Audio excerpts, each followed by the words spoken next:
político hoy. Muy bien, si seguimos analizando los textos constitucionales, el de 26 no se merece estar en el estatus de una norma constitucional, porque Bolívar lo que hizo fue traer el sistema consular francés, incorporarlo a un sistema perfecto que de una república naciente, con escasos años de vida independiente y soberana, y que nos condujo a una constitución, como lo dijo el maestro Carlos Ramos, egresado de nuestra Escuela de Derecho, que no llegó ni a 49 días de vigencia, 49 días de vigencia, es decir, escaso tiempo, escaso tiempo de vigencia, y que esa constitución del 26, la llamada vitalicia constitución, la llamada vitalicia, nos alcanzó un sistema tricameral que jamás se habría podido aplicar en nuestro país, con un presidente vitalicio que venía, pues por supuesto, no de una descendencia monárquica, sino producto de las decisiones de la emancipación, pero que al final no iba a funcionar en el país. Y no funcionó, y es por eso que la carta la vitalicia de Bolívar tuvo apenas 49 días.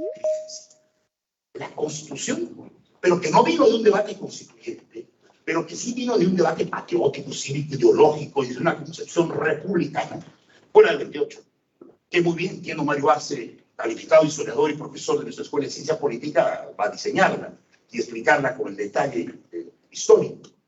La del 28 es la base del constitucionalismo peruano.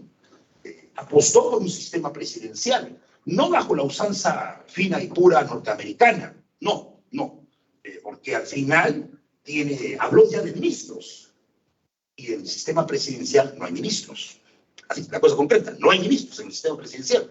El sistema presidencial puro, estoy hablando norteamericano, y no hay un primer ministro, hay un secretario de Estado que viene a cumplir una función protocolar que viene a ser el canciller de los Estados Unidos, pero el presidente de los Estados Unidos, o los presidentes de los Estados Unidos, desde Washington hasta el actual presidente, ninguno tuvo que tomar decisiones con sus secretarios de Estado que finalmente tengan el respaldo o el apoyo político. No requieren. Aquí en América Latina es necesario, imprescindible, y aún más hoy, que el presidente tenga que tomar decisiones con su gabinete a través de la figura del refrendo ministerial, que no viene del sistema norteamericano, sino del sistema francés. Napoleón fue el mentor del refrendo ministerial. ¿Ven cómo hemos ido construyendo un régimen político, como decía Pedro Planas, a la usanza latinoamericana, o como dice el maestro Rodrigo García Belaúnde, una mixtura política, ¿sí? Un régimen mixto, perfecto, no de confusión de instituciones. En este país se ha confundido el control político desde la concepción de la cuestión de confianza y el voto de confianza, entendiendo lo que es la misma institución. Hay que persignarnos y decirles que no es la misma institución. Tienen distintos orígenes ideológicos y distintos orígenes históricos. El voto de confianza nace en el sistema británico. La cuestión de confianza nace en el sistema español. Son distintos países, momentos históricos distintos. El voto de confianza es la herramienta política, es el instrumento que tiene el Congreso de la República para controlar políticamente al gabinete y al presidente en sus actos. En la cuestión de confianza es el instrumento político del Ejecutivo, otro poder del Estado, para plantear políticas de gobierno, prestación económica, impulsar el proceso de descentralización, política monetaria, etcétera, etcétera, etcétera. El gabinete toma el acuerdo, el primer ministro lo propone. Si ese planteamiento frente a una cuestión de confianza es delegado por el Parlamento Nacional, no conduce que el ministro y el gabinete tengan que renunciar. No, lo dice la Constitución, la nuestra, sino que hay que saberla leer. A un texto constitucional hay que ubicarlo en su tiempo, en su espacio y desde una concepción de su expansión histórica, pero sin olvidarse del pasado. No se olviden lo que dijo el gran maestro Salazar Bonde. El hombre que no conoce la historia de su pueblo está condenado a repetir los errores de la historia de su pueblo. Y señores congresistas, no se olviden de la frase de Salazar Bonde. Y en esa línea, y desde esa concepción, se confundió. Y el presidente Vizcarra, hay que llamarlo presidente porque es un presidente constitucional, los demócratas tenemos que aprender a llamar las cosas como son. Las cosas del derecho no son las que se dicen, son las que son, lo dijo el gran José María Quimper, Mario, ¿no? O se estoy equivocado el autor. Perfecto, pues corrígeme.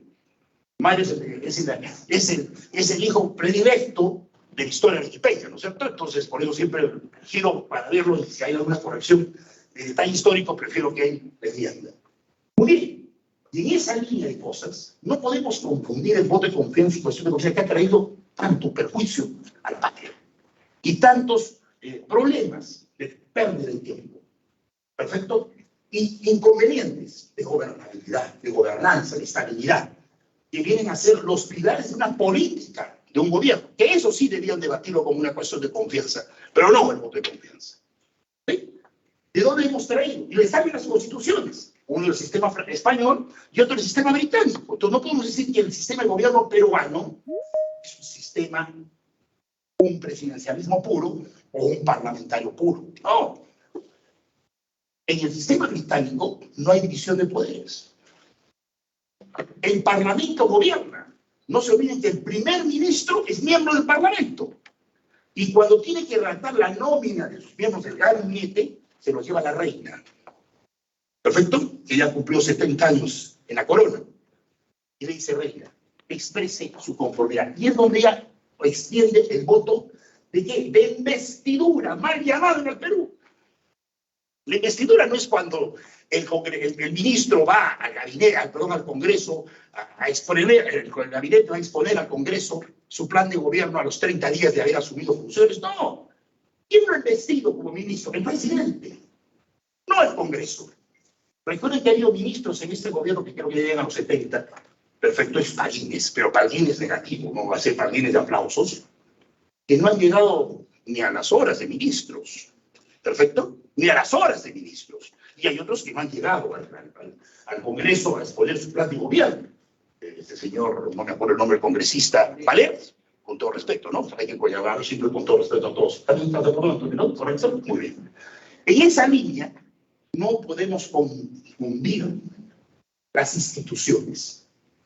Es cierto que nuestro régimen político es producto de estas misturas históricas, ideológicas, de origen, de identidad política, de identidad constitucional, pero hay que saberlo construir.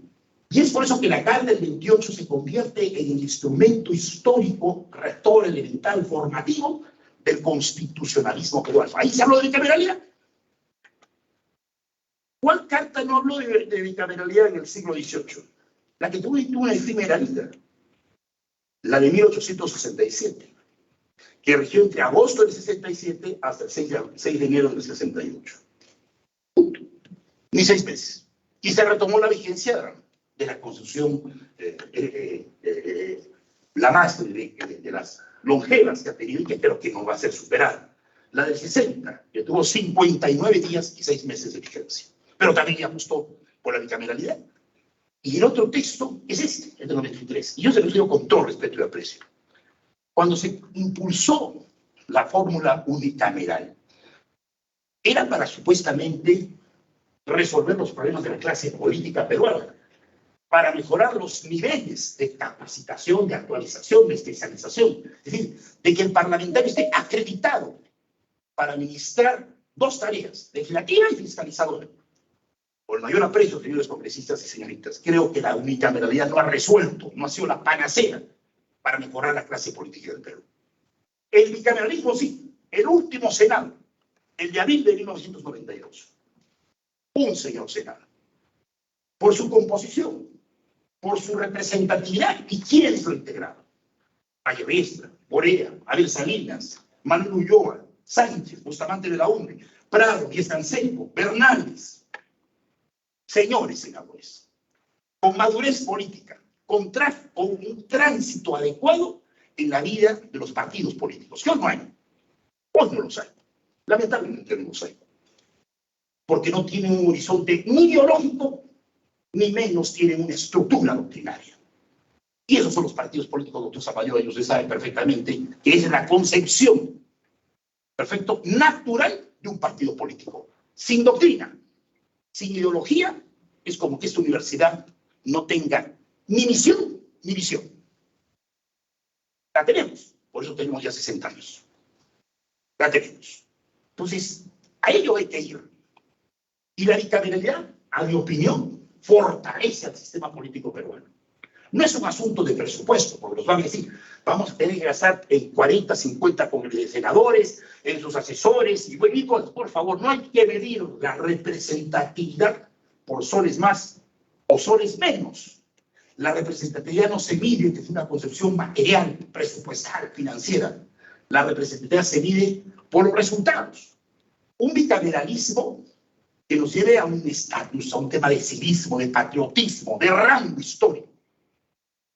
Es una bicameralidad que nos conduzca a que las cámaras no hagan lo mismo.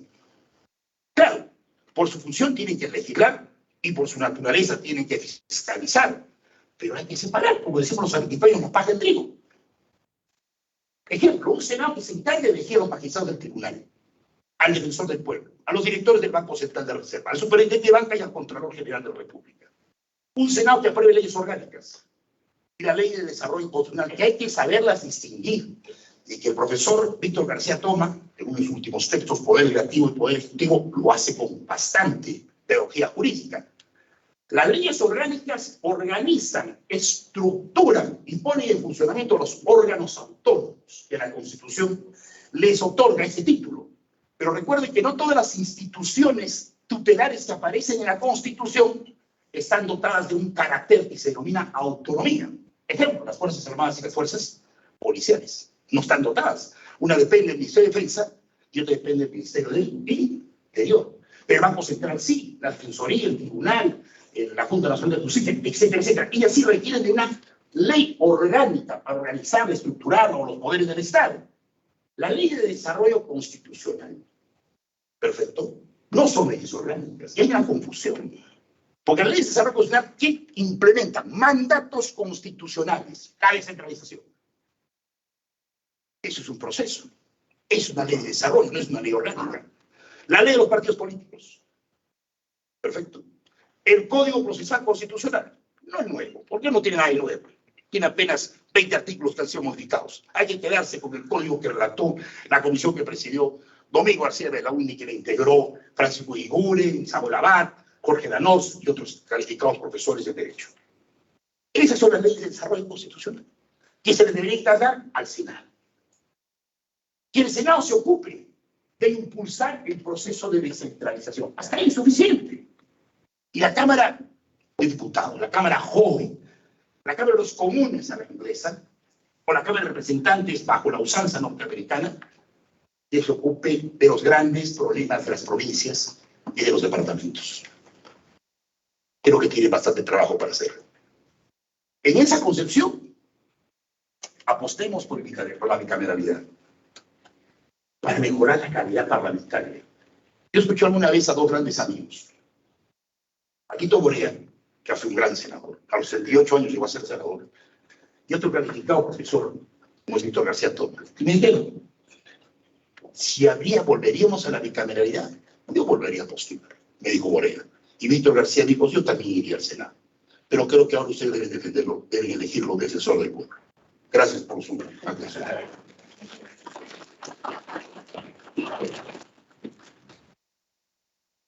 Agradecemos las palabras del señor vicerrector académico, doctor Luis Arce Arce, y a continuación le damos espacio al doctor Mario Rommel Arce Espinosa, director de la Biblioteca Pública Municipal de Arequipa, con el tema el bicameralismo en la Constitución Histórica.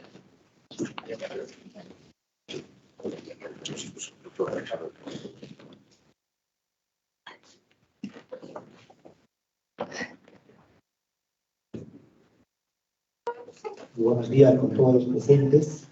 Saludar en principio a la presidenta de la Comisión de Constitución y el Reglamento del Congreso, la congresista Carmen Patricia Juárez Gallegos, al igual que los señores congresistas que presiden la mesa principal y por supuesto a nuestro profesor, el doctor Benjamín Carrasco Carte.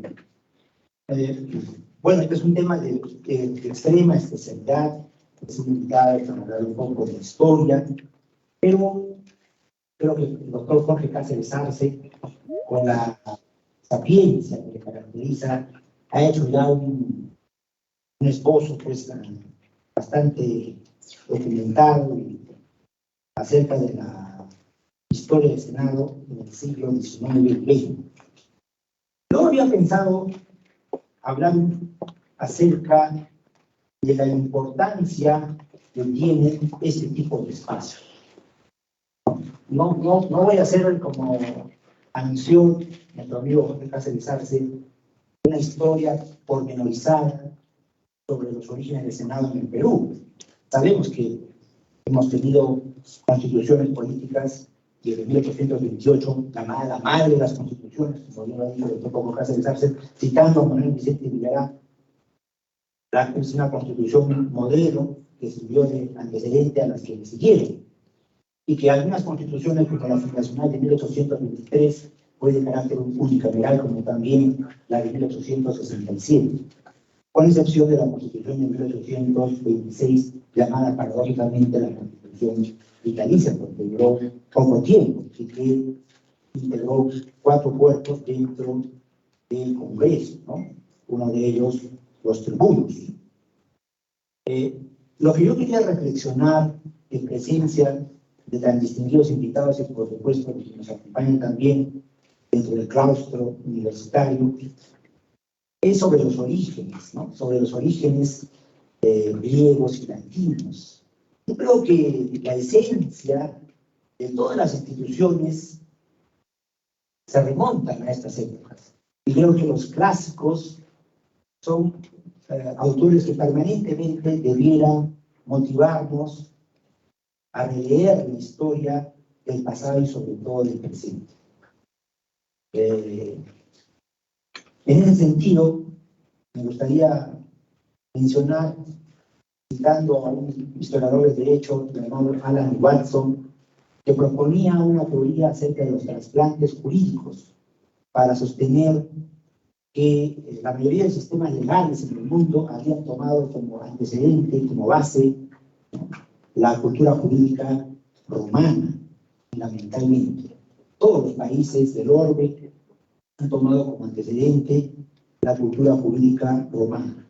Por supuesto, la propia Francia, los Estados Unidos, países de los cuales nosotros nos hemos servido para poder diseñar nuestro modelo político, ¿no?, nuestro sistema presidencialista, nuestro sistema parlamentarista, ¿no?, la Convención Nacional, la Asamblea Nacional Francesa, la figura presidencial de los Estados Unidos y la figura de Francia, tienen antecedentes inmediatos en el siglo XVIII, XIX. Pero la historia no empieza en esos siglos, sino que se remonta a mucho tiempo atrás. Por eso, cuando citaba Alan Watson y su teoría de los trasplantes jurídicos, ¿no?, quería mencionar de que mucho de lo que tenemos hoy en día se remonta a esa época. Bueno, en el caso de los griegos, ¿no?, tendríamos que decir lo siguiente. Habiendo revisado el libro de Aristóteles sobre la constitución de los atenienses, la academia, ¿no?, en esa época relacionaba o estaba muy íntimamente, vinculaba íntimamente lo empírico y lo teórico. Este es el espacio justamente de la academia, donde estamos ahora presentes, que relaciona lo teórico, para lo cual nos hemos preparado, todos nosotros, pero también lo que podemos apreciar en el acontecer diario, en los sucesos, ¿no?, que vivimos a diario y que nos llaman poderosamente la atención, porque creemos que son situaciones inéditas, cuando muchas de esas situaciones se han ido repitiendo en el pasado, no con las mismas características, pero la humanidad en su conjunto, ¿no?, ha atravesado por situaciones muy complejas, muy difíciles desde el punto de vista social, político, económico, pero ha sabido encontrar respuestas a esas situaciones complejas. Ha sabido, el ser humano, el hombre, pues encontrar las respuestas precisas para cada una de esas situaciones complejas. En el caso de los griegos, tenían el ágora y tenían esa posibilidad de hablar de todo, como se conoce, ¿no? La demagogia, en el buen sentido de la palabra. Y traigo a colación la demagogia y el uso de la palabra para hablar justamente de un concepto que desarrolló muy bien el filósofo francés Michel Foucault acerca de la parresia. ¿Qué es la parresia? La parresia es decirlo todo, contarlo todo.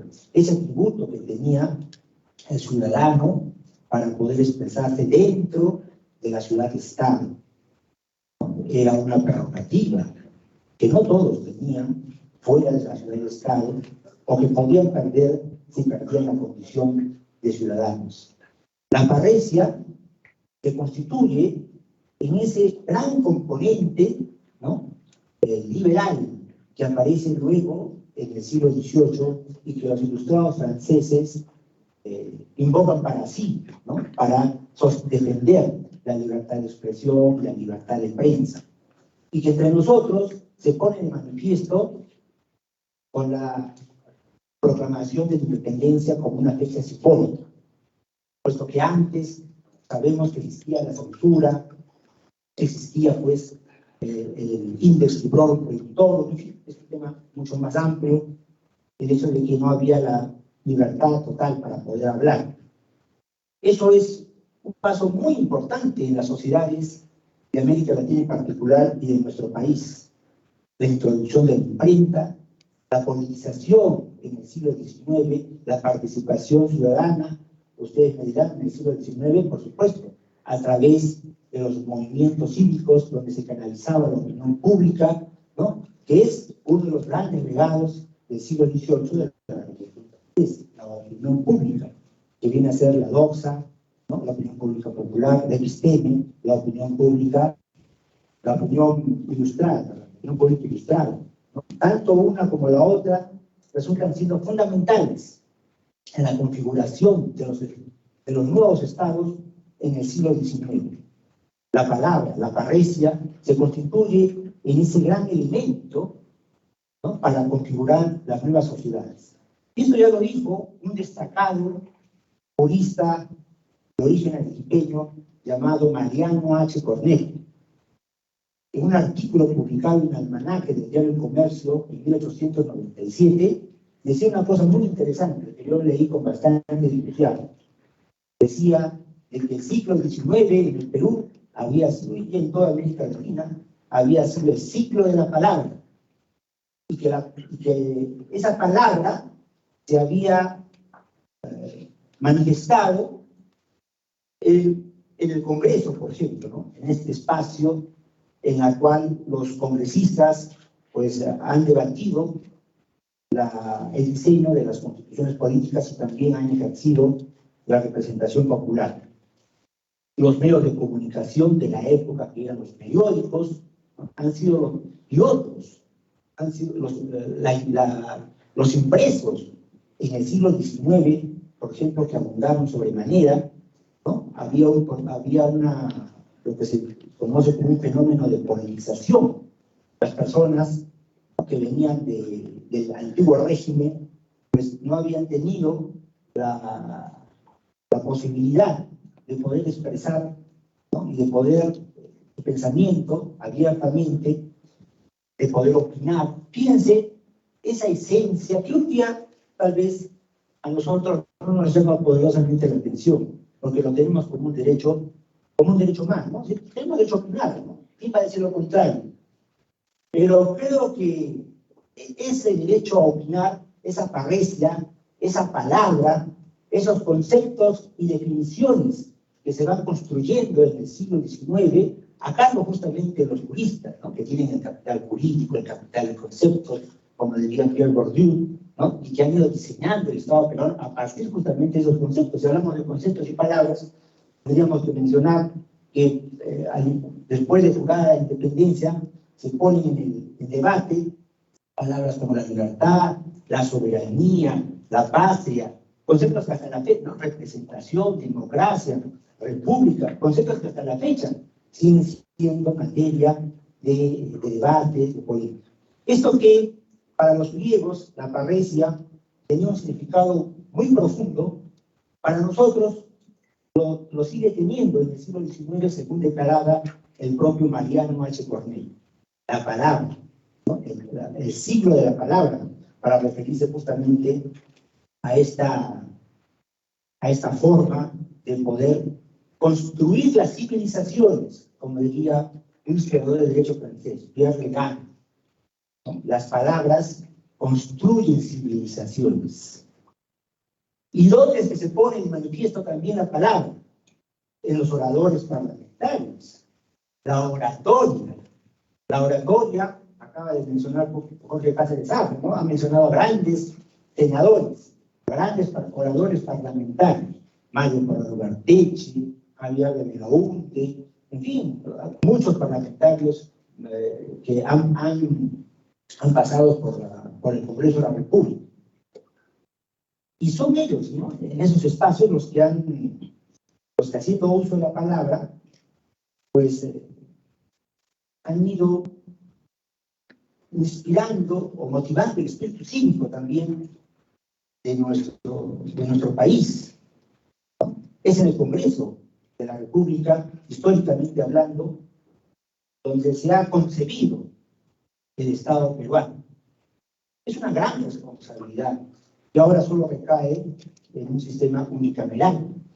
Y a propósito de eso, volviendo otra vez a la esencia de nuestro sistema político, me remito a Roma, ¿no? Sabemos que en Roma había pues un Senado. ¿Cuál era la organización política del Estado romano? Bueno, la evolución política, histórico-política es monarquía, república, imperio. En cuanto a la organización política propiamente en la república, existían los cónsules, estaba el Senado y estaban los comicios. Los comicios eran las asambleas populares, pero el Senado tenía una función especial. Bueno, en la república, el Senado y el pueblo hicieron el equilibrio de Roma.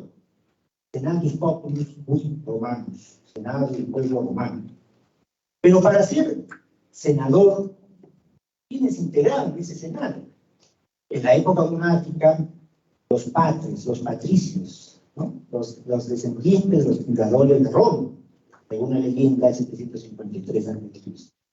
En la República estaba integrado por los mejores funcionarios de Roma, con gente con mucho experticio, con mucha experiencia, formaba parte del Senado romano. Porque para formar parte de ese Senado romano, ¿no? Que aglutinaba a personalidades de mucha trayectoria, se requerían algunos atributos que ha estudiado muy bien Edith Rotaker en su libro Problemas de Antropología Cultural. Rotaker decía, ¿no? Uno de esos grandes atributos era la autoritas. ¿Qué es la autoritas?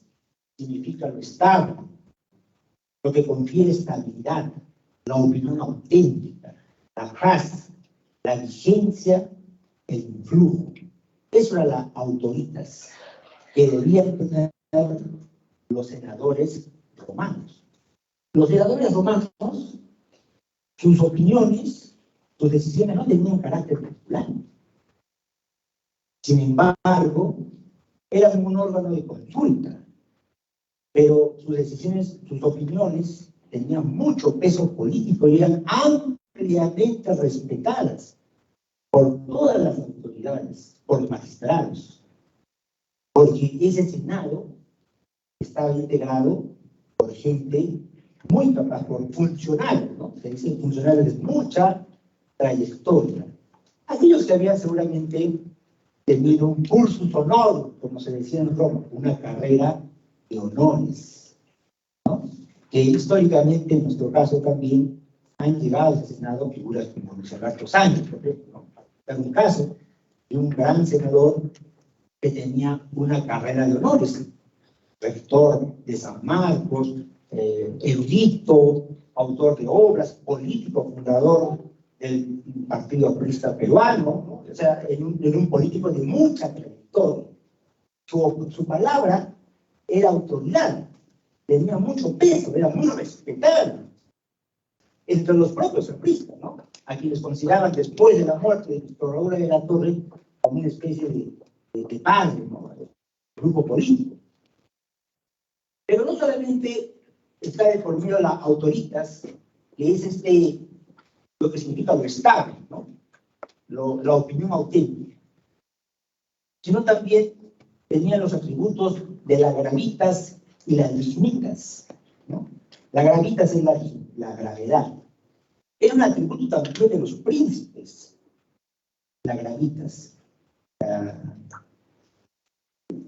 Diego Sánchez Albornoz publicó una cartilla política para el siglo XVII, como una especie de manual de derecho político para enseñar a los príncipes a cómo debían comportarse cuando ejercieran su cargo. Se cree equivocadamente que los príncipes y los reyes o los monarcas eran personas que no tenían preparación en ciencia política. Y claro que tenían esa preparación porque a su alrededor había consejeros, muchos de ellos de alta calificación, como el que acabo de mencionar, que preparaban libros, ¿no?, de uso para este tipo de autoridades, para formarlos adecuadamente en el ejercicio del poder. La gravitas o la gravedad debía ser un atributo del príncipe, como también debía ser un atributo de los senadores. Y en cuanto a las dignitas, es igualmente importante, Antonio Caballos, un historiador especializado en historia romana, en un artículo, Las élites en la sociedad romana, hablando justamente de las dignitas, decía, ¿no? Por este nuevo ordo senatorius imperial no consistía, pero este nuevo orden senatorius imperial no consistía solo en un cuerpo de plutócratas, laionetas, a la par cualificación económica y exigencia de formación y experiencia en la milicia y en la gestión pública, se veía precedida como condición para formar parte del Senado por las dignitas, conformadas por criterios a la vez morales, políticos y sociales, expresando la excelencia de las virtudes cívicas. Las dignitas es una cualidad, ¿no?, que los políticos debieran reunir, no solo en el pasado, sino también en el presente. Virtudes cívicas, que es uno de los grandes principios del modelo republicano. La virtud cívica, que formaría parte de la promesa peruana de que habló Jorge Basadre. ¿Qué es la virtud cívica? Es anteponer el bien común por encima del interés particular. El bien común, que no solamente era un principio republicano, sino también era un principio del gobierno monárquico. También el rey tenía que hacer el bien común. Era un mandato. Solo que él no se debía a la ley positiva, sino se debía a la ley natural.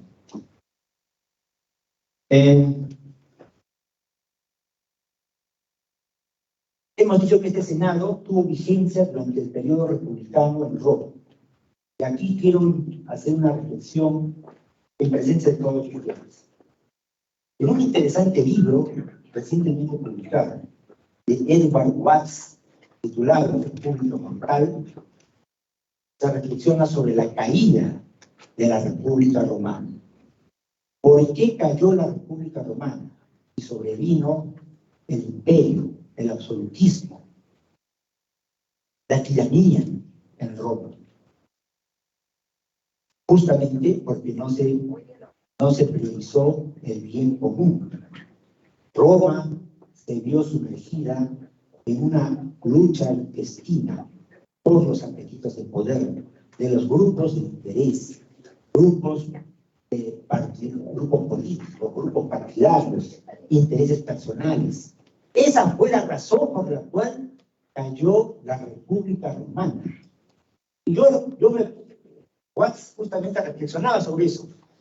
sea, citaba un pasaje de la historia de la antigüedad clásica para traerlo al presente. Y decía Watts, ¿no? Debemos tomar en cuenta esta experiencia histórica de cómo Roma, habiendo vivido, ¿no?, una sociedad, habiendo sido una república que distribuía el poder en todos sus magistrados, desde los cónsules, pretores, ediles curules, etcétera, hasta, ¿no?, la concentración del poder en una sola mano, que era la figura del emperador. ¿Pero por qué cayó Roma? Cayó justamente por estas luchas intestinas de los apetitos del poder, privilegiando los intereses de grupo, los intereses del partido, los intereses personales, los intereses económicos, y no viendo lo más importante, que son los intereses comunes. Eso es la experiencia de Roma. Por eso decía Watts, no hay república que dure toda la vida. Y esa es una lección que nosotros debemos tomar en cuenta hoy en día. Vivimos en la república y posiblemente muchos de nosotros creemos ingenuamente que la república va a ser eterna. Podrá ser eterna, eso depende de nosotros. Pero si nosotros no asumimos un compromiso de velar por el bienestar común, si le ponemos nuestros intereses personales, intereses de grupo, intereses de partido, intereses económicos, vamos a provocar que más temprano que tarde la república colapse como modelo político. Ahora mismo somos testigos de una situación que algunos han calificado de confusa, ¿no? Voy a utilizar un término que puede ser interpretado de diversas maneras. Confusa. Hay una confusión. Todos estamos confundidos. No sé si los señores congresistas, no creo, tal vez ellos tienen más claridad sobre el asunto. Pero muchos de los ciudadanos de pie, me cuento entre ellos, estamos confundidos. ¿Qué está pasando? Nos preguntamos a diario. ¿Qué está sucediendo? ¿A dónde va nuestro país? ¿Qué se está haciendo de las instituciones políticas? ¿Cómo se están comportando nuestras autoridades? ¿Son conscientes de lo que están haciendo, de los ejemplos que están dando, de cómo se está desgastando la institucionalidad, de cómo se está pervirtiendo el modelo político? ¿Somos conscientes de eso? Yo creo que es un espacio que nos permite, desde la academia, como dije al principio, que une lo empírico con lo teórico, ¿cierto?, apreciar este tipo de situaciones. Debemos madurar mucho mejor el tema del modelo político. Tenemos que este modelo político que nos satisface de una u otra forma a todos nosotros, la parresia, la palabra, la posibilidad de poder hablar sin que nadie nos censure. Esto que ya a lo cual nos hemos acostumbrado muchos de nosotros y creemos, ¿no?, que es un derecho inmanente a nuestra naturaleza. En otras épocas ese derecho estuvo restringido. Muchos políticos del pasado sufrieron prisión y persecución política justamente por no tener la libertad de hablar, de opinar. Fíjense que tenemos en la mano un gran poder, el poder de la palabra que construye civilizaciones, como diría Legan. El Senado, entonces, es importante por los atributos que acabo de mencionar. La autoritas, la dignitas, la gravitas, ¿no?, hacen de que la restitución del sistema bicameral y del Senado en particular garantice pues, el equilibrio de fuerzas dentro del Congreso, pero también garantice una mayor visión que se pueda tener a la hora de estudiar las iniciativas legislativas, los proyectos ciudadanos, de quienes tienen facultades para poder interponer proyectos, representar proyectos de ley. Un Senado, ¿no?, formado por este tipo de personas que a propósito de ello, la palabra Senado viene de la palabra latina senex, que significa el anciano.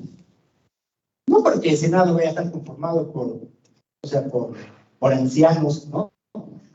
Propiamente, o sea, literalmente hablando.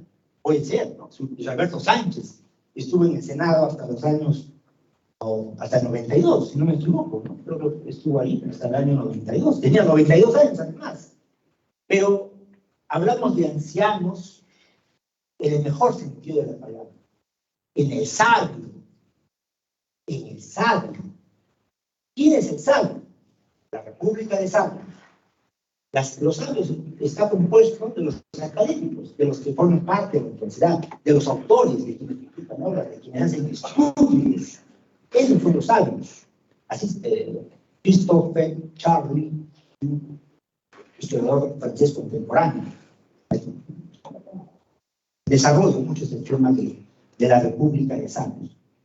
Estos sabios, seguramente muchos de los aquí presentes académicos de larga trayectoria con una carrera de honores, como lo dijo también el doctor Hugo Cáceres Garza, estarían más que animados, ¿no?, de integrar este Senado de ancianos y de sabios. Y nuestro país requiere sabios también. No dejemos toda la improvisación, ¿no? Requerimos gente con experiencia. Y ese Senado creo que se vería muy fortalecido si fuera, pues, rehabilitado en ese sentido. Bueno, eso es lo que, en resumen, quería compartir con ustedes. Espero que hayan tomado en cuenta estas palabras. Muchas gracias.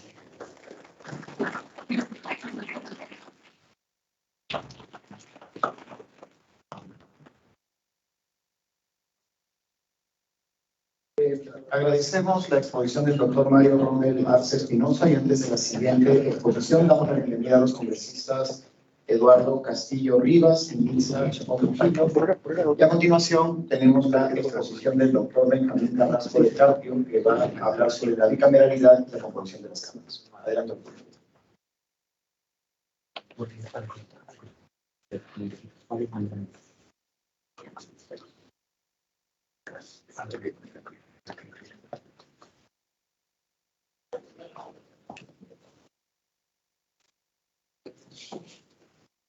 Gracias, buenos días. Doctora Patricia Juárez Gallegos, presidenta de la Comisión de Constitución del Congreso, señoritas y señores congresistas, doctor Alfredo Lobón, decano de la Facultad de Ciencias Jurídicas y Políticas de la Universidad Católica de Santa María, doctor Antonio Medina, director de la Escuela de Ciencia Política, queridísimos alumnos, queridos amigos de la Mesa Mayor.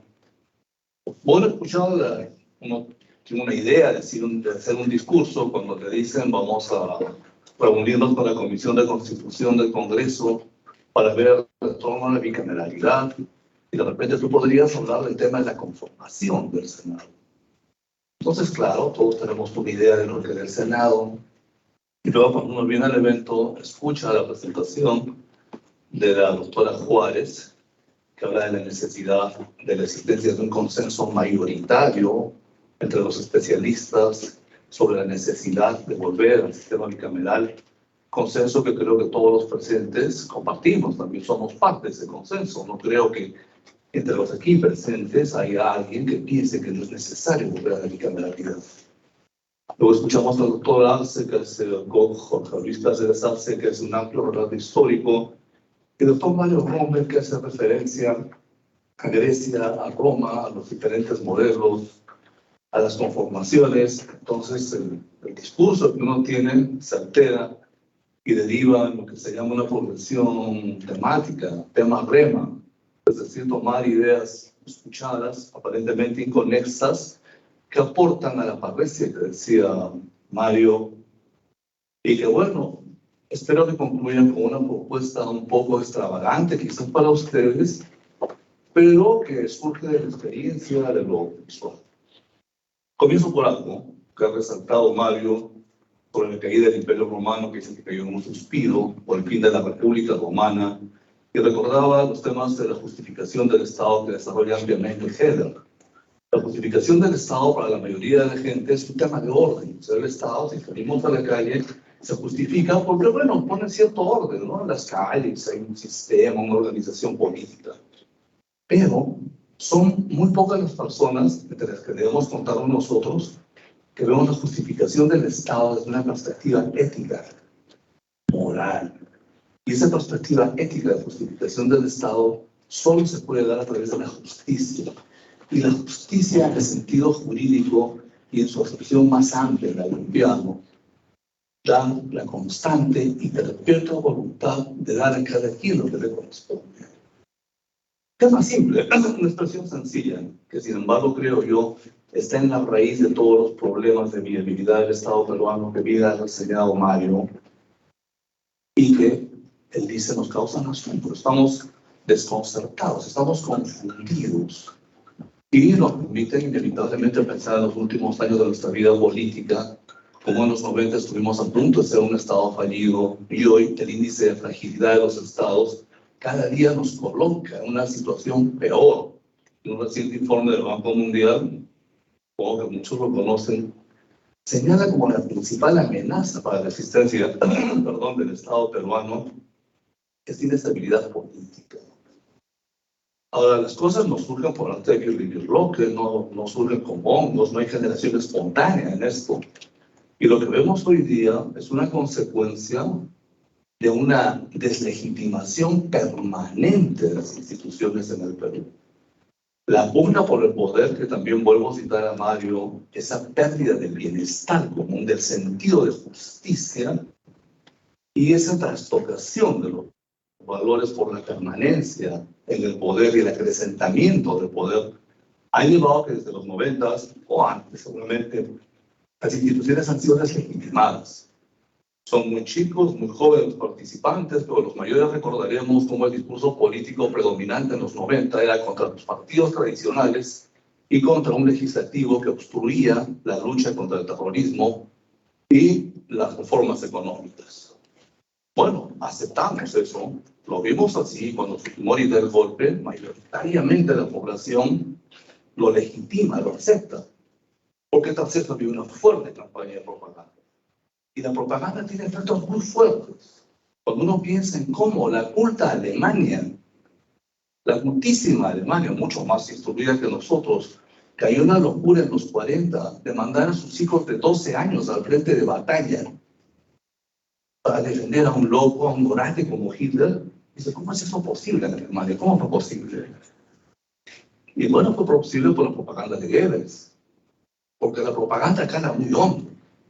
No me gusta citar autores, pero es inevitable citar a Kaiserling cuando dice que ningún argumento, ninguna refutación, ninguna prueba pueden enervar los efectos de una propaganda bien hecha. Y estos 30 años últimos han sido una propaganda de deslegitimación del poder legislativo. Yo haría una encuesta entre los presentes y les diría, dime 2 nombres de congresistas de mi país. Estoy seguro que no pasarían la prueba. Estoy seguro. Porque el Congreso, nuestros mismos representantes, están caricaturizados, están estigmatizados. Entonces, cuando uno piensa, ¿estamos a bordes de un Estado fallido? Yo lo creo así. Lo considero así. Me apoyo en la estadística, los estudios, etc. Sobre índices de fragilidad. Toman 12 variables. Tomamos los índices de Latin Barómetro, la identificación con la democracia, el cumplimiento de las leyes. O sea, estamos en un momento difícil, pero somos como la rana puesta en el agua helada que se calienta y no se da cuenta que está calentando el agua, hasta que no se cocine. Y ese es el asunto. Si queremos conservar, justificar la existencia del Estado peruano, no caer en un Estado fallido, debemos responder. Una reforma no es una revolución, obviamente. La idea de la reforma no viene de Lutero, la idea preponderante de reforma, ¿no? Más o menos maquillar un poco las cosas. Y la reforma del Estado la podemos ver en una perspectiva política, una perspectiva, si quieren, administrativa de la función. Estamos recontra diagnosticados. No voy a volver sobre los proyectos, los análisis. En eso tenemos abundancia. Si no lo concreto, ¿qué se puede hacer? ¿Cómo podemos responder a eso? Entonces, la mayoría de la gente de la población peruana es obvio que calificarían en la categoría de idiotas. Idiotas en el sentido griego del término, ya que Mayo habló tanto de los griegos. Porque en Grecia los idiotas eran los que no participaban en la cosa pública. Ese es el sentido de la palabra idiota. La indiferencia ante la causa pública. Entonces somos una sociedad evidentemente de idiotas. Notoriamente idiotas. Y es más, no somos idiotas simples. Somos idiotas a los que nos han lavado el cerebro con la propaganda. Y miren ustedes. Dirán, ¿solo está deslegitimado el poder legislativo? No. Cuando hay un tema de aborto, de género, viene la deslegitimación de la Iglesia. Cuando hay un problema del recuerdo de la lucha contra el terrorismo, viene la deslegitimación de las Fuerzas Armadas. Cuando el Tribunal Constitucional resuelve una acción de habeas corpus, viene la deslegitimación del Tribunal Constitucional. La Contraloría, bueno, todos sabemos que no sirve para nada, entonces no necesita deslegitimarse más, no está deslegitimada a inicio. ¿Qué está legitimado? Y bueno, pues, cuando un orden normativo se deslegitima, estamos al borde del colapso del Estado. Fabuloso.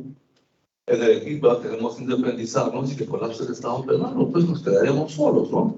Nuestro aporte al PBI va a ser mayor del resto del promedio nacional, o nos volveremos un protectorado de Bolivia. Total, peor van a estar las cosas, difícil, ¿no? Pero peor, ¿no es cierto? Con nuestros recursos y nuestra identidad cultural. Pero ese no es el punto, ¿no es cierto? El Perú somos todos, y son tan peruanos como nosotros, en algunos de los habitantes de Huancavelica. Pero cuando vemos el bien común, cuando vemos los temas de justicia, de distribución de recursos, caramba, definitivamente los ciudadanos no, así de segunda, son de tercera, de cuarta, de quinta. En Arequipa seremos de segundo, de tercera. Entonces, esto obviamente no da más. Decía que estábamos sobrediagnosticados, y que el punto ya no es llegar a eso, sino qué respuesta vamos a dar.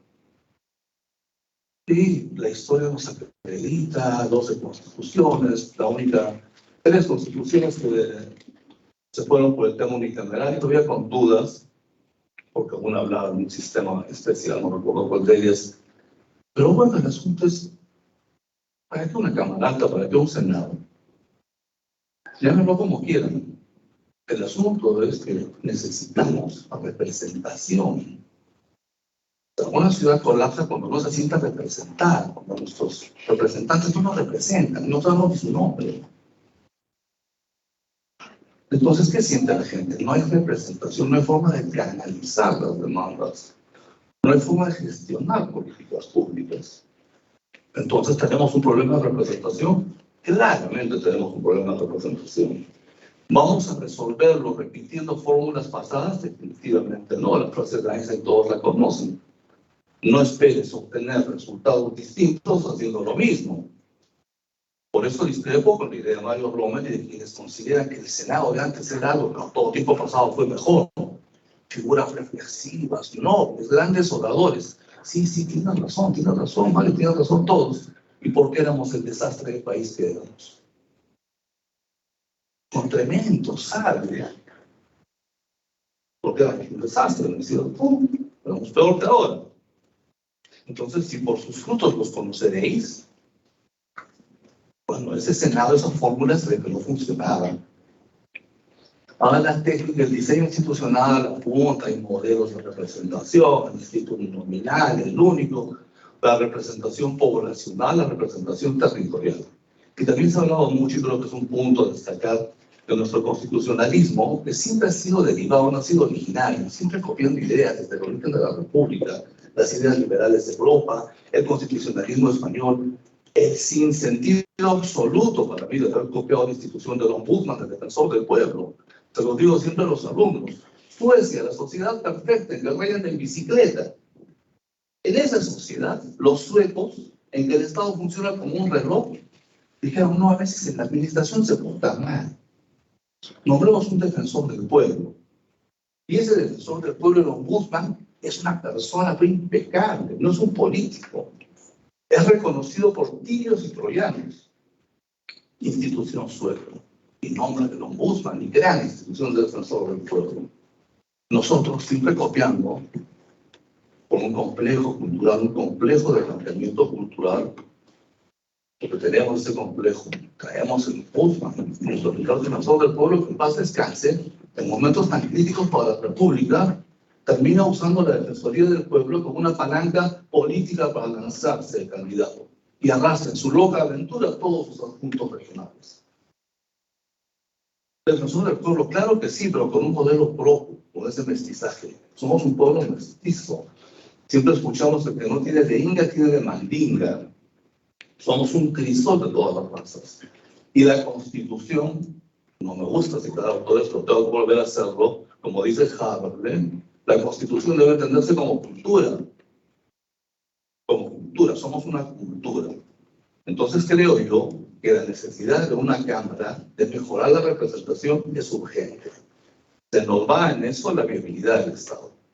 La cosa es la forma que va a tener esa Cámara. A mi entender, todo es opinable. Hablaba también Rubén Mario de lo importante que es la opinión. A mi entender, una Cámara de senadores, o llamémosla como quieran, no debería tener ninguna iniciativa legislativa. Se usan etiquetas comunes que no resisten el menor análisis. Se habla de calidad de leyes. Yo digo, por Dios, les digo a los alumnos. Hoy día viene un mago y dice, no se da ni una ley más en el Perú. Ni una. ¿Hay algo? ¿Cambiaría algo? No nos bastan en última esencia los principios del derecho, la jurisprudencia. No cambiaría nada. Así como no cambiaría nada si mañana viene el mega dictador y dice, chao sistema jurídico peruano, borro hasta la última ordenanza municipal. Va a la embajada japonesa y dice, por favor, dame tu sistema jurídico, la de Suecia. Traducido al castellano, y dice, a partir de mañana estas son las normas del Perú. ¿Cambiaría algo? No cambiaría nada. Las leyes, la Constitución es un demiurgo que crea la realidad de la humanidad. Entonces nosotros entre esa realidad debemos ver cómo conformaríamos el Senado. Bueno, si queremos que el Perú es uno solo y queremos mantenerlo unido, desde el Poder Central deben entender que la representación territorial debería ser por regiones. Si el mayor rechazo de la gente, si la deslegitimación va porque creen que el Parlamento se le lleva fácil, la gente cree que gana un montón de plata, no sé, que ganan. Disculpe, creo que ganan menos que un funcionario de Contraloría, no tengo la escala salarial, pero me parece que están por ahí, ¿no es cierto? Bien, pero la gente, la propaganda que se ha dicho que ganan un montón y que no hacen nada. ¿Cómo quebramos eso? Lo primero, diría yo como estrategia, diciéndole a la gente, mira, no nos va a costar un centavo más. Lo primero, ni un centavo más. No hay magia, el dinero no llueve. Hay un presupuesto de la República. ¿A quién le cargamos el impuesto? Y yo alguna vez sugerí un asunto, dije, extravagante, hasta descabellado podría ser, que si tenemos una representación territorial, esta debería ser integrada. Me parece que en algún momento dijo Enrique Bernales, no en la forma que lo planteó, por los gobernadores regionales. Que el Senado esté conformado por los gobernadores regionales. Y no solo por ellos, sino por quienes salieron en segundo lugar en las elecciones. La representación sería amplia, no habría inmunidad. Sesionarían desde sus gobiernos regionales, la secretaria, la prensa, los papeles, el teléfono celular, todos estarían entregados al presupuesto regional. Y la tecnología, el cual permite, lo comentábamos antes de la reunión, desde reuniones virtuales. Y si es una Cámara con funciones específicas, con competencias limitadas, a la designación de los directores o presidentes de organismos constitucionales autónomos, funcionarios de alto nivel, o revisión de algún tipo de normas, no creo que de todas, sería plenamente factible. La alternancia sería, como no son simultáneas las elecciones, incluso habría la institución de la revocatoria, y bueno, estaría representado territorialmente el Perú, al menos la gente se sentiría representada. Siquiera ganaríamos eso, que la población se sentiría representada. He comenzado diciendo que no creo que sean necesarias las nuevas leyes. más de 30.000 leyes, no sé qué más vamos a legislar, pero digamos que fuese necesario. Pero necesitamos que la población se sienta representada. Necesitamos que el Estado se justifique su existencia. Que no vayamos al precipicio. Que no sigamos la ruta del Estado fallido. Y nos estamos encaminando a eso. Y tenemos todos los días lo que dicen, no, qué confusión. Hasta hace unos años, me acuerdo, las cosas de opinión decían que la institución más legitimada era el Tribunal Constitucional. Pues ya no lo es. El sistema de administración de justicia no lo es. Pues, ¿qué institución está legitimada en el Perú? Ninguna. Y vamos rumbo a un Estado fallido. Por eso yo creo, con esto acabo, concluyo, se me encargó, se me pidió que hable de cómo sería la conformación de este Senado.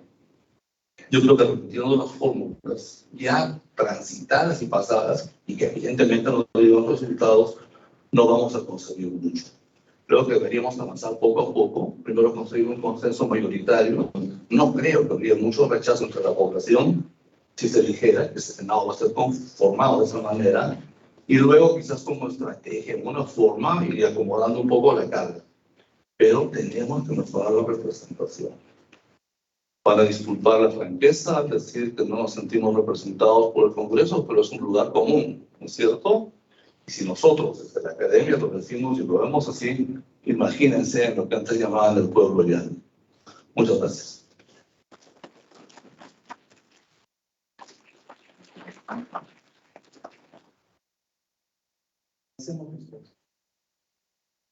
Ahora, a través del sistema de la plataforma virtual, tenemos la exposición del doctor Oscar Uriola con el tema en torno a la bicameralidad, experiencias e inclusiones de las cámaras.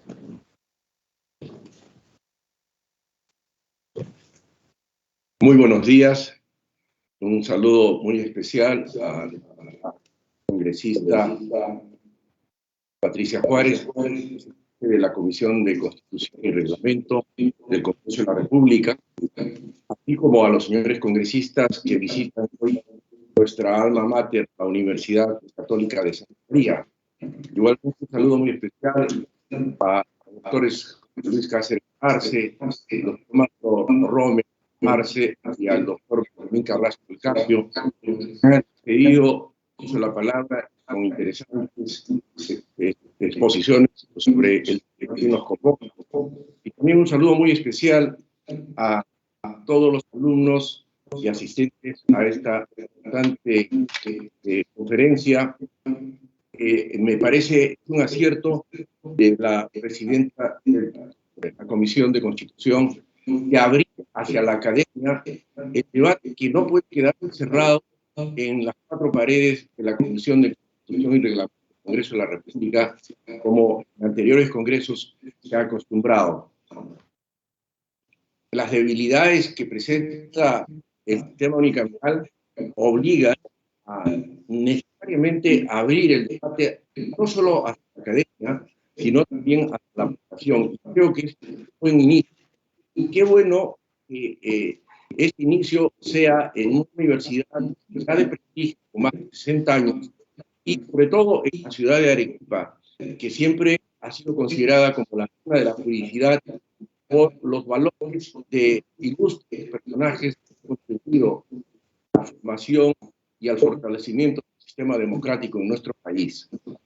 Para tratar el tema, yo creo que es importante no solamente hacer una prospección respecto a qué sistema bicameral podríamos adoptar, que es necesario tratar, no fundamentalmente, y de eso me voy a ocupar, revisar cuáles fueron las razones, los hechos políticos que nos obligaron o que en todo caso determinaron el establecimiento del sistema unicameral que puede haber, de hecho, ha cumplido una finalidad en el momento y espacio político en el que se implantó.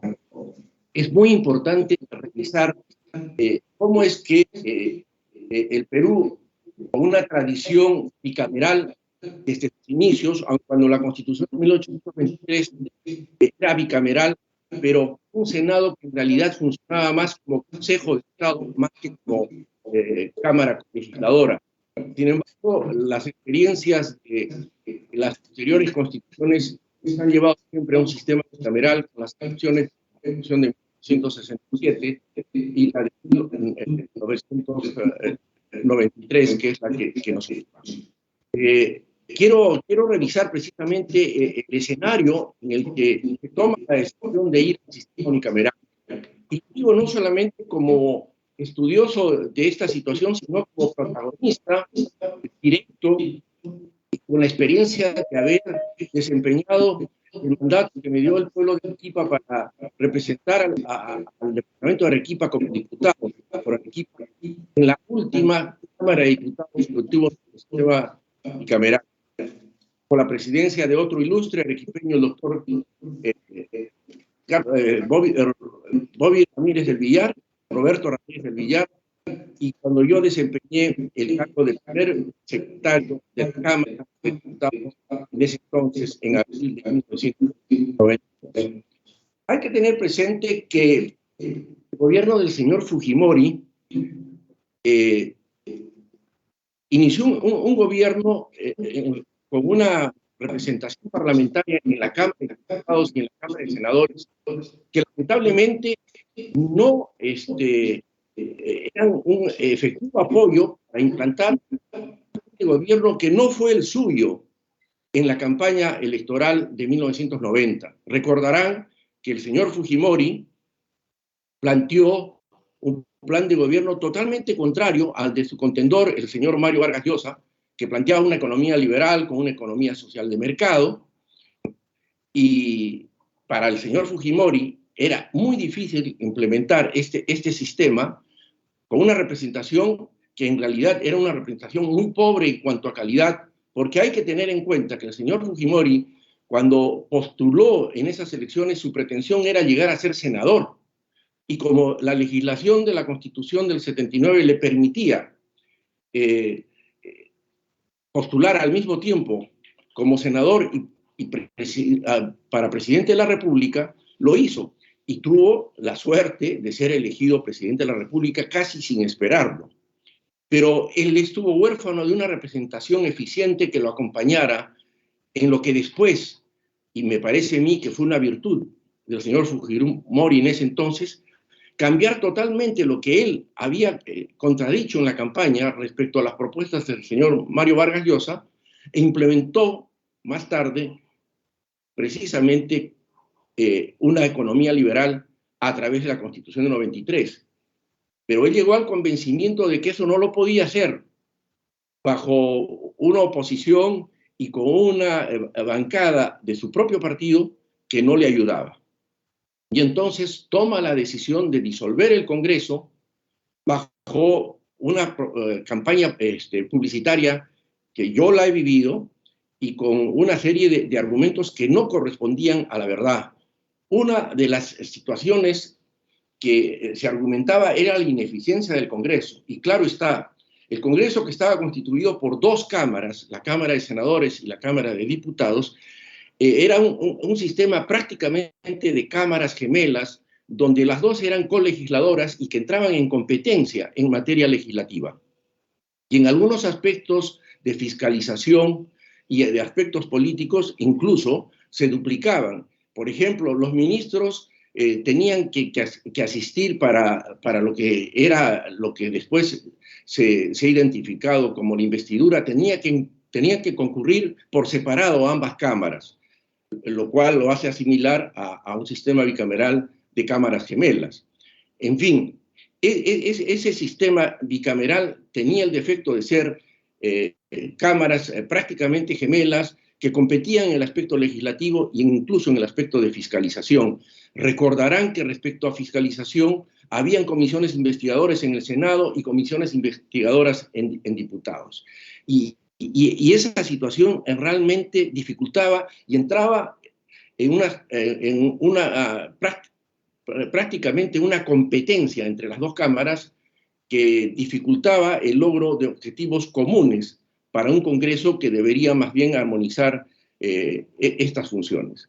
De tal manera que esa situación, y agregada a una campaña publicitaria que no correspondía a la verdad cuando decía que los congresistas senadores y diputados ganaban muy buenas remuneraciones, debo decir que esa fue una gran mentira.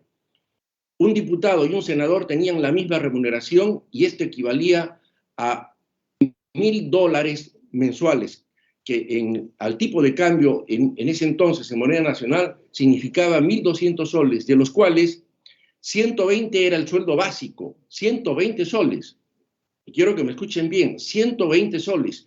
Y los congresistas actualmente en funciones pueden pedir toda esta información. El resto, hasta completar 1.200 soles, se dividía en gastos de representación, algo de 400 y tantos soles y 500 y tantos por gastos de seguridad, que no estaban en planilla, de tal manera que para los aportes a la caja de pensiones en ese entonces solo se tomaba el sueldo básico de 120. Sin embargo, se hizo la campaña de los altos sueldos de los congresistas, lo cual no era cierto, y a lo cual se agregó una campaña, recordarán ustedes, sobre la asignación de escolaridad, y lo tomaron al ilustre senador Luis Alberto Sánchez como perceptor de una suma por escolaridad cuando él ya prácticamente no tenía hijos, seguramente tenía nietos. Situaciones como estas se esgrimieron para hacer una campaña en contra del Congreso de la República y se disolvió el Congreso, y luego por la presión internacional el señor Fujimori decidió retornar a la democracia bajo un sistema unicameral. Un sistema unicameral que ha cumplido en todo caso una finalidad política, que era prácticamente la de concentrar el poder y poder facilitar las reformas que se hicieron y que felizmente se concretaron a través de la implementación de una economía social de mercado que ha sido exitosa, y debo reconocer con hidalguía, porque los políticos no pueden ser esclavos del dogma. El dogma es un medio para conseguir un fin que es el bienestar del pueblo. Y en eso yo siempre le he reconocido la virtud al señor Fujimori de haber dejado de lado sus propuestas en campaña para asumir las propuestas del contendor que consideró eran mucho más positivas y que podían ser aplicadas con éxito en el Perú. Y así lo hizo. Lamentablemente después surgieron una serie de situaciones por su proximidad al señor Montesinos que lamentablemente lo hicieron incurrir no solamente en faltas, sino hasta en delitos. Pero esa es una situación que no nos convoca hoy día. Tenemos que considerar que el Congreso unicameral respondió a una necesidad política del momento y eso permitió que se pudiera implementar a través del Congreso Constituyente Democrático una constitución que, en mi concepto, es mucho mejor que la Constitución de 1979. No solamente en cuanto a derechos fundamentales, sino en cuanto a una serie de aspectos como, por ejemplo, el control de constitucionalidad a través de un tribunal constitucional en la Constitución del 93 mucho más eficiente y real que la que contemplaba la del 79 a través del Tribunal de Garantías Constitucionales. Sin embargo, en el tema de la conformación del Congreso de la República, la Constitución del 93 estableció un Congreso unicameral que tenía que cumplir las funciones que en los sistemas bicamerales están repartidas o deben estar repartidas entre las dos cámaras. La Cámara Única, establecida en la Constitución del 93, tiene que representar, fiscalizar, legislar y cumplir una serie de funciones como por ejemplo el nombramiento de los magistrados del Tribunal Constitucional, el nombramiento de los directores del Banco Central de Reserva, del Contralor General de la República, del Defensor del Pueblo, entre otras funciones, que por la complejidad que tiene una democracia que se establece en un territorio tan diversificado y tan accidentado como el nuestro, con una población que supera ya los 30 millones de habitantes, con diversidad de razas y culturas, resulta insuficiente para poder lograr una representación eficiente y adecuada a las necesidades del momento. Otra de las causas por las que se establece la unicameralidad fue que el Congreso bicameral estaba compuesto por 180 diputados y 60 senadores. y precisamente como había el rechazo por parte del pueblo que aprobaba la disolución del Congreso y luego el establecimiento de un Congreso unicameral, no querían mayor gasto en el tema del Congreso de la República. Yo diría que en ese entonces y con ese apoyo, si el señor Fujimori hubiese eliminado el sistema, digamos, no solamente unicameral, sino de representación a través de lo que originalmente y en sus inicios, después del 5 de abril, hablaba de un sistema de democracia casi directa, lo cual no lo pudo hacer y tuvo que resignarse a tener que aceptar un Congreso unicameral que a la fecha yo creo que ya por las circunstancias que se han experimentado, sobre todo en los últimos tiempos, resulta insuficiente para poder solucionar todos los problemas de una sociedad que no solamente crece, sino que espera mucho más del Congreso de la República. Por lo tanto, el sistema unicameral creo que ha cumplido sus etapas y más bien ahora tenemos que preguntarnos hacia dónde vamos con un sistema bicameral y qué sistema bicameral es el que debemos adoptar. Yo creo que es necesario revisar en el derecho comparado y me voy a permitir hacer una presentación y que en esto quiero que me ayuden quienes están, voy a tratar de presentar, si pudiesen apoyarme en poder presentar una diapositiva que está ya en mi pantalla.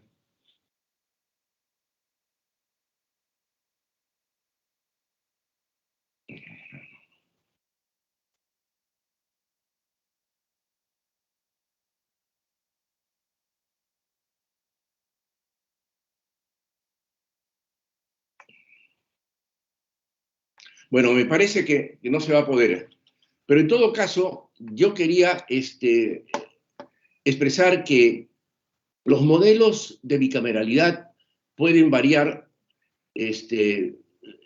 por distintas causas o diversas combinaciones que se pueden consignar para asegurar la división del trabajo. Por ejemplo, uno de los criterios puede ser el ejercicio de funciones privativas en una de ellas, ¿no? Y de acuerdo a este criterio de funciones privativas, podríamos tener, por ejemplo, un bicameralismo perfecto con cámaras gemelas, que es más o menos lo que tuvimos bajo la Constitución del 79. En realidad es poco común, ¿no? Ambas cámaras tienen exactamente las mismas potestades. Generalmente entra en consideración no el proceso legislativo, sino aquellas otras competencias típicas de control. Por ejemplo, en nuestro bicameralismo del 79, habían comisiones investigadoras en ambas cámaras. Recordarán el caso del Frontón, había la comisión AMES en senadores y otra comisión en diputados. Las dos ejercían en cierta forma la misma función, se duplica, ¿no? De tal manera que esa situación creo que es la que debemos evitar cuando tomemos el modelo correcto para un bicameralismo en el futuro.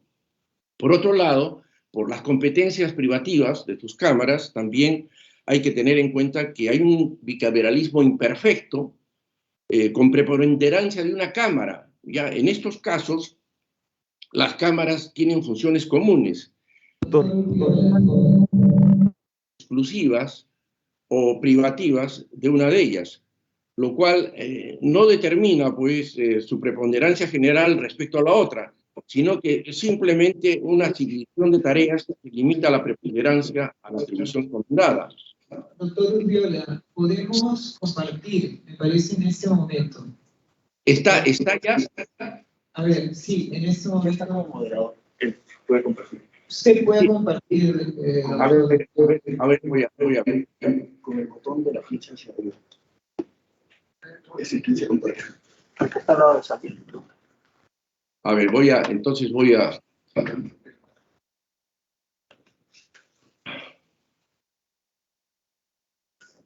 Rodrigo le está dando, lo estoy llamando para darle las indicaciones. No me... Yo tengo abierto el documento, pero no comparte, ¿ah?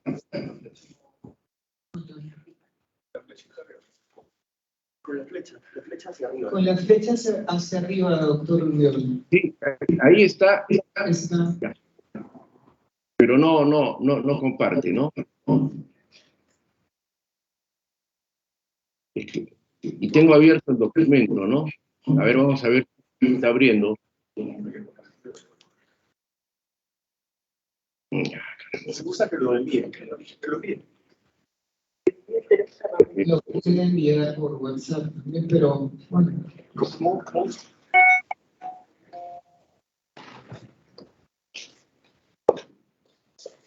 A ver. No puede compartir. Bueno, ya. Es lamentable. Sí. Bueno, para no aburrirlos ni detenerlos más tiempo de lo que ya han venido ustedes casi las 9 de la mañana en esta reunión, vamos entonces a continuar brevemente para poder terminar esta. Estábamos viendo que luego tenemos el bicameralismo imperfecto con tendencia al equilibrio, ¿no? Que es el que yo creo más adecuado para adoptar un bicameralismo imperfecto, tendencia al equilibrio, a fin de que cada cámara tenga competencias privativas. Por ejemplo, la Cámara Baja, Cámara de Representantes, se debe ocupar de la parte legislativa, ¿no? De la parte de fiscalización como Cámara Política, ¿no?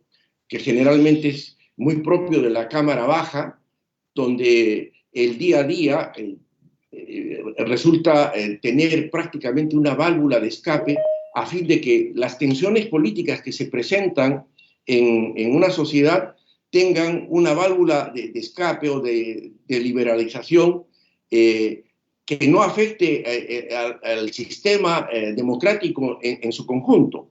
Y quisiera resaltar que es bueno que la Cámara Baja tenga esta función de ser la válvula de escape de todas las tensiones que hoy en día, por el escaso tiempo que tiene al concentrar todas las funciones de un Congreso unicameral y por otro lado, por una escasa representación como la que hoy tenemos, porque hemos ido de 180 diputados a 130 congresistas, inicialmente a 120 y luego se aumentaron a 130, no hay una adecuada representación en nuestro país.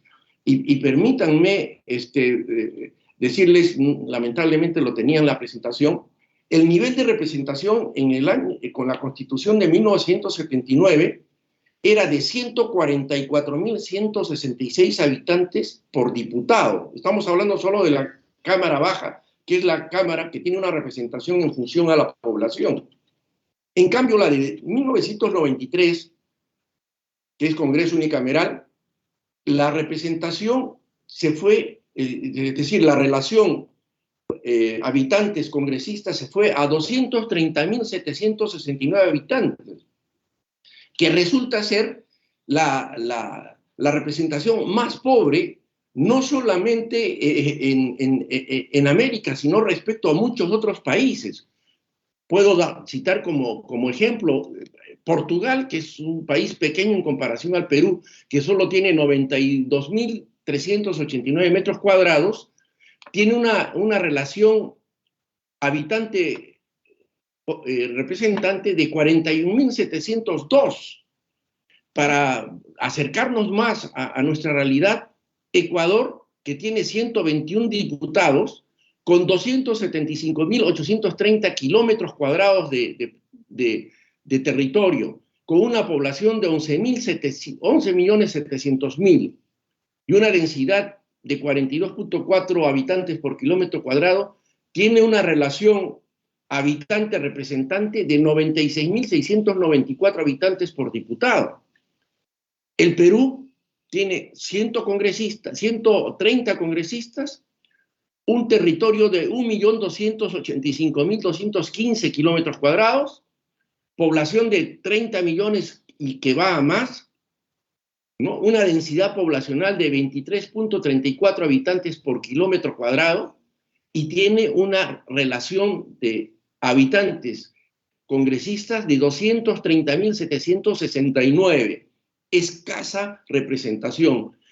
Para ir, por ejemplo, al tema de Costa Rica, que es la Suiza de América, tiene 57 diputados, un territorio de 51.000 kilómetros cuadrados, una población de 3.500.000 habitantes y una relación o densidad poblacional de 68.6 habitantes por kilómetro cuadrado, tiene una relación de 61.403 habitantes por diputado. Obviamente, esta escasa representación, que es una de las causas de la conflictividad social, ha hecho de que en el Perú, durante la vigencia sobre todo del sistema unicameral, surjan los famosos frentes de defensa en todo el Perú, que son organizaciones totalmente informales y donde surge por ahí un líder o un caudillo y levanta las masas, bloquea carreteras, genera conflictividad. Eso es la expresión de que el pueblo debe tener una representación adecuada en el organismo en el cual se deben, ¿no?, solucionar o conducir los problemas nacionales adecuada y formalmente, como es la representación nacional en el Congreso de la República.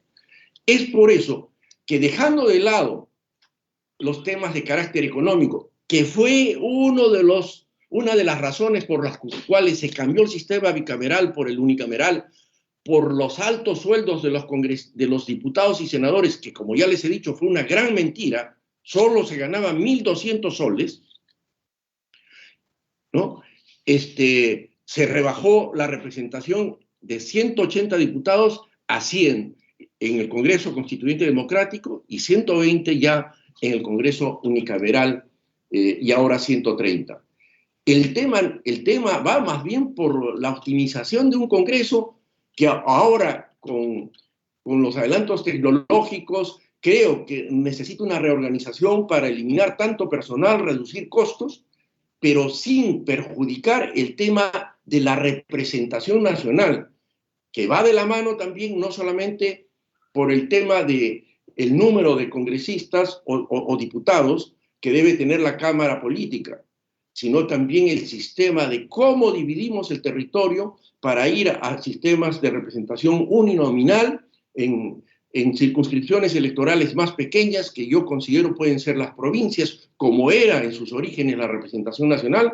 Recordarán, y si se revisan documentos históricos, habían diputados por La Unión, diputados por Islay, para citar las provincias más próximas, o de Arequipa, ¿no? De tal manera que ese es otro tema que debe ser afrontado para solucionar este problema. Yo creo que la iniciativa de estudiar este tema, los problemas que ha presentado el sistema bicameral, que ha sido la competencia entre las dos cámaras, por ser colegisladoras, porque los proyectos de ley ingresaban por las dos cámaras, lo cual es inconveniente, y les manifiesto esto porque yo, como primer secretario de la Cámara de Diputados y al mismo tiempo como primer secretario del Congreso de la República bajo la presidencia del doctor Felipe Osterling, que era senador, y yo diputado, porque el sistema obligaba a que el primer secretario de diputados asistía como secretario al presidente del Congreso, que lo ejercía el presidente de la Cámara de Senadores, y así se alternaba. Constataba pues que lamentablemente había proyectos de ley que se repetían y se presentaban por ambas cámaras, abultaba la agenda y realmente era ineficiente el trabajo legislativo.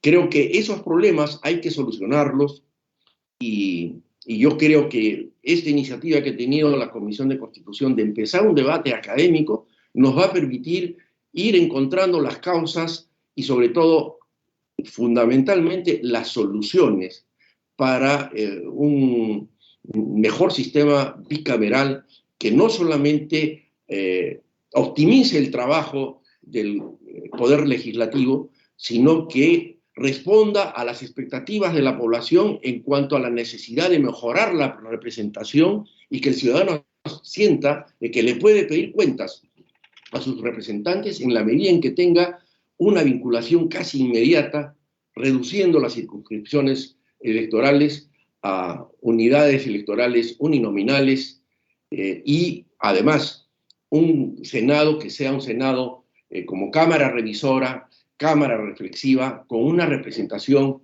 territorial, pero no de mandato territorial. Benjamín mencionó un sistema que lo había propuesto nuestro gran amigo y muy recordado senador Bernales, en el sentido de tener una representación en el Senado a través de los gobernadores regionales.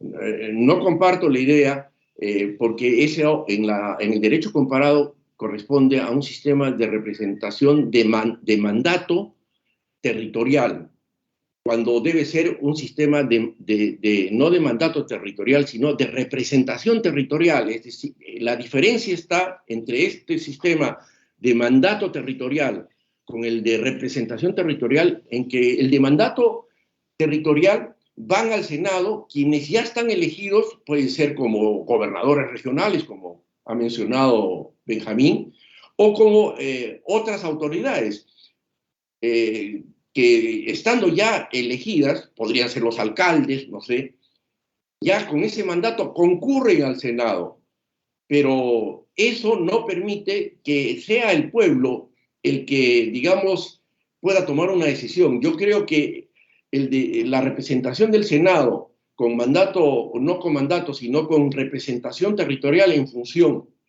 a la densidad poblacional de cada territorio, sería mucho más eficiente. Ahora, en los sistemas federales, sobre todo, el Senado se elige por territorios independientemente de la densidad poblacional que pueda tener, como ocurre en Estados Unidos. Cada estado tiene dos, en otros estados federales como Brasil, México, a veces se han incrementado hasta 3 o 4 senadores por territorio. En fin, ese es un tema que tenemos que estudiar para ver.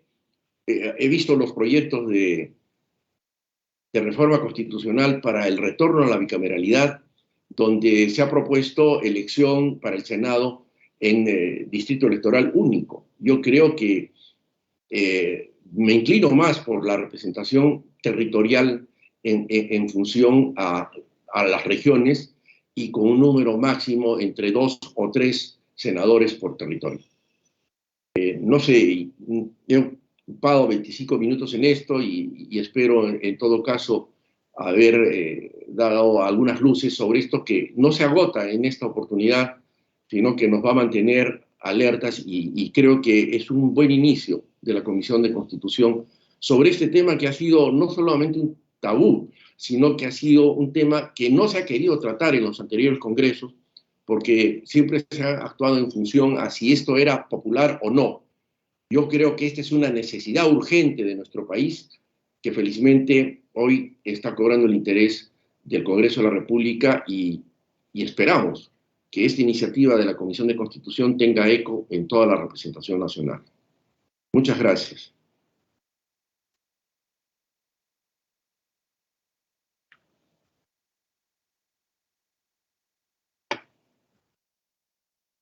Oscar Ulloa Jani por su exposición. Y a continuación, la doctora Patricia Juárez va a dar las palabras en la clausura del evento.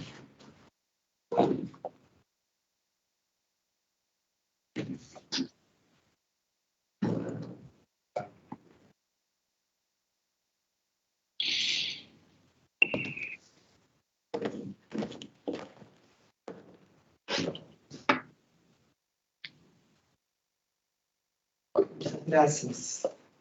Señores congresistas, señores ponentes, invitados, todos alumnos que se encuentran acá y que nos han acompañado el día de hoy.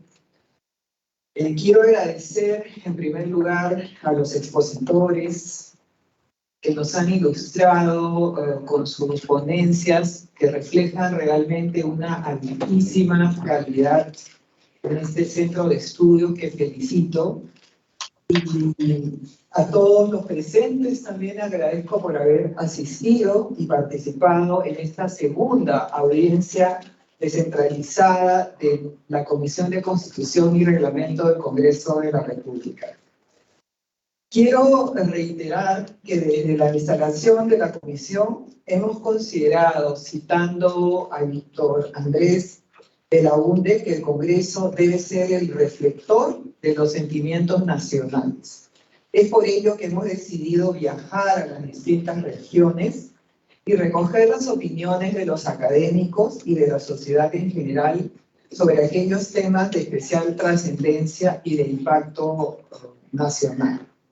A lo largo de esta audiencia descentralizada hemos tomado nota de cada una de las exposiciones de nuestros distinguidos ponentes.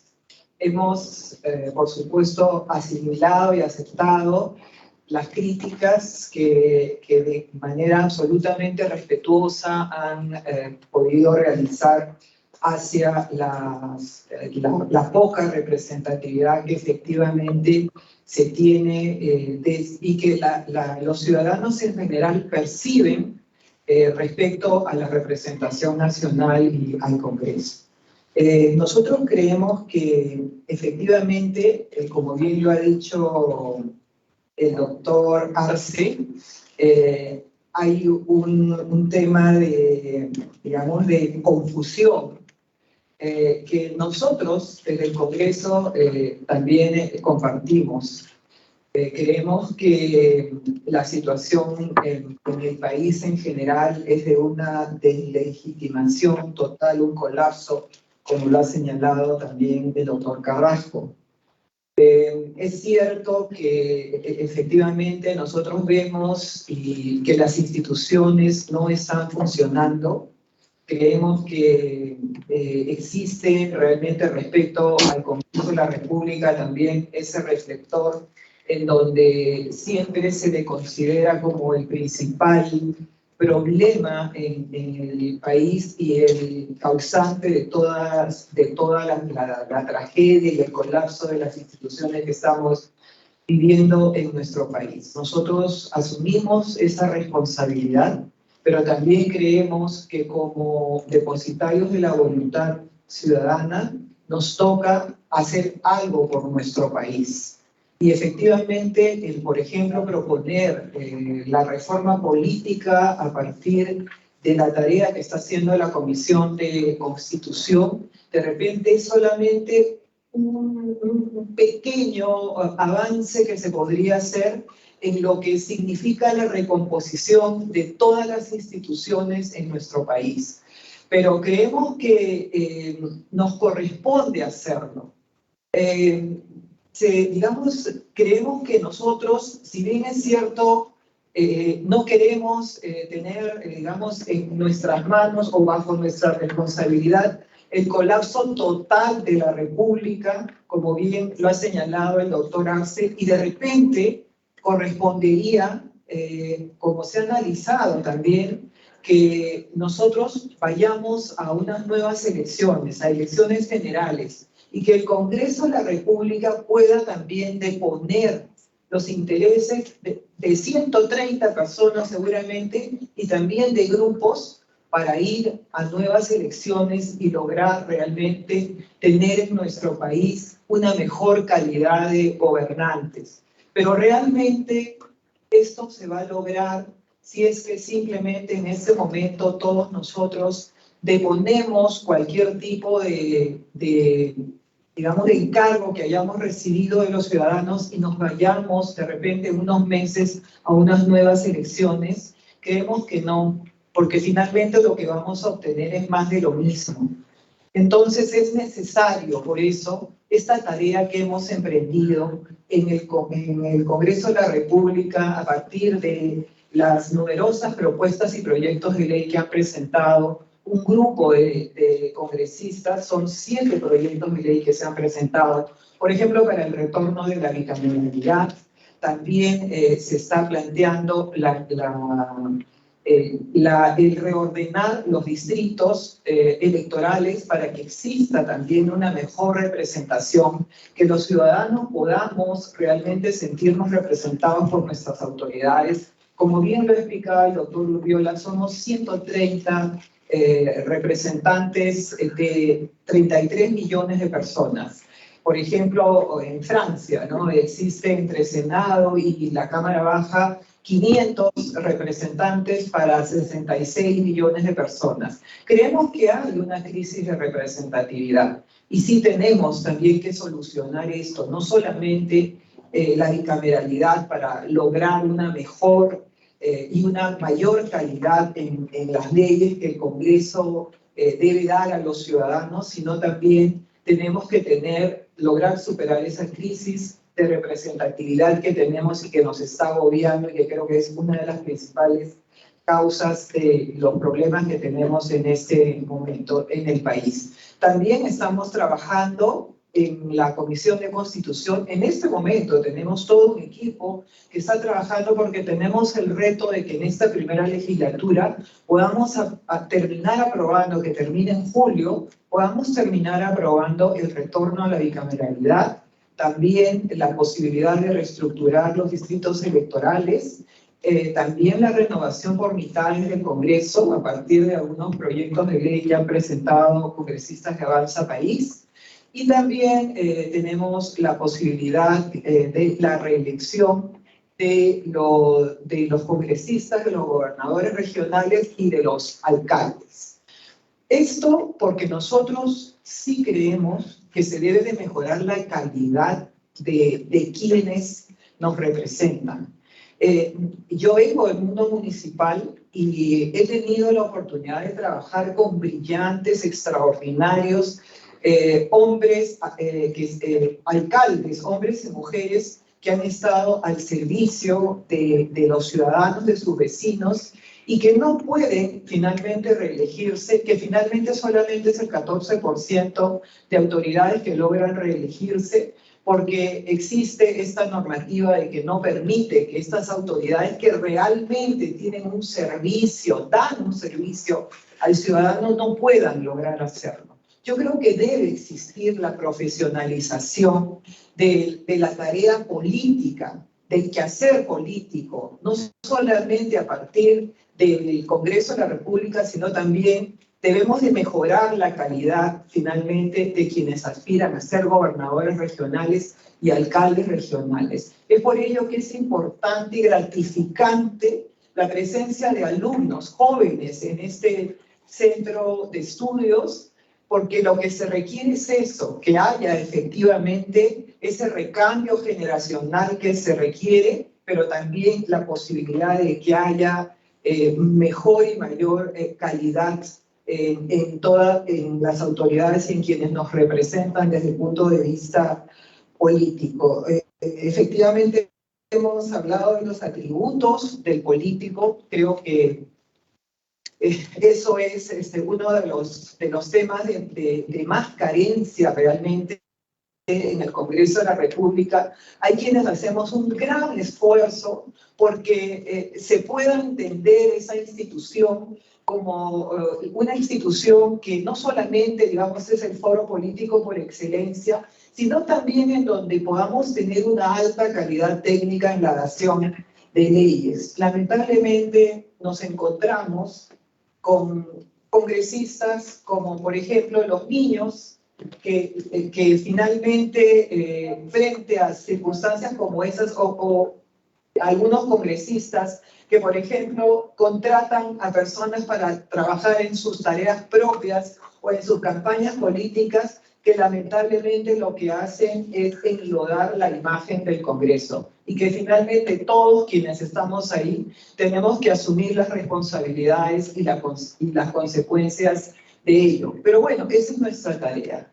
Nosotros, creo que represento la voz de los congresistas que me acompañan en este momento, queremos decirles que frente a lo que al colapso institucional en el país, nosotros los congresistas de ninguna manera vamos a tener una posición en contra de un recambio, pero sí entendemos que es nuestra responsabilidad el poder dejar al menos una reforma política para que de esa manera podamos tener en las siguientes autoridades que realmente tengan todos los atributos que se requieren y que podamos reconducir al país. Definitivamente, doctor Arce, no queremos el colapso institucional de nuestro país. Creemos que la República debe continuar con los atributos que tiene y que finalmente ha hecho que nosotros podamos vivir en democracia, podamos tener la posibilidad de expresarnos libremente, como bien usted lo ha señalado.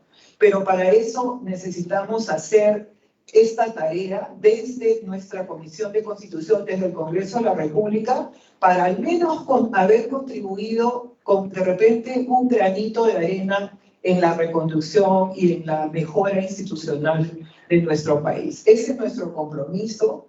Yo agradezco infinitamente que hayan abierto las puertas de la Universidad Católica de Santa María. Es el primer lugar donde hemos venido a exponer estos proyectos que estamos trabajando en la Comisión de Constitución, y simplemente señalarles que desde nuestra comisión siempre hemos buscado impulsar el desarrollo institucional no solamente del Congreso, sino del Estado en general. Así quiero señalarles que tengan la seguridad de que nos vamos satisfechos de escuchar los diferentes puntos de vista discrepantes y críticos, y los recibimos con absoluto, con absoluto cariño, porque consideramos que efectivamente nosotros no estamos solamente para recibir halagos, de ninguna manera.